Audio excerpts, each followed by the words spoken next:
Hi guys, മഴ തോരും മുമ്പേ promo റിവ്യൂവിലേക്ക് എല്ലാവർക്കും സ്വാഗതം.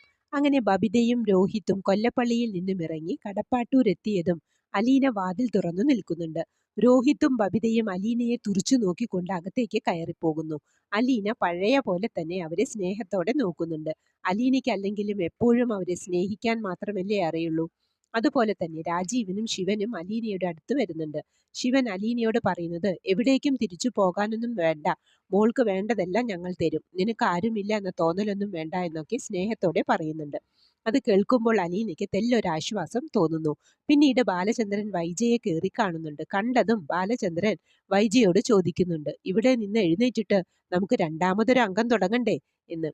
അതിന് വൈജ പറയുന്നത്, അംഗം വെട്ടാൻ ഞാൻ എഴുന്നേൽക്കണമെന്നൊന്നുമില്ല, ഇവിടെ കിടന്നുകൊണ്ട് തന്നെ ചെയ്യാൻ അറിയാം എന്ന്. അഹങ്കാരത്തിന് ഒട്ടും കുറവ് വന്നിട്ടില്ല വൈജയന്തിക്ക്. അന്നേരം ബാലചന്ദ്രൻ ചോദിക്കുന്നുണ്ട്, നിനക്ക് എത്ര മക്കളാ ഉള്ളത്, എണ്ണമൊന്ന് പറഞ്ഞേ, അതായത് നീ എത്ര മക്കളെ പ്രസവിച്ചിട്ടുണ്ട് എന്ന്.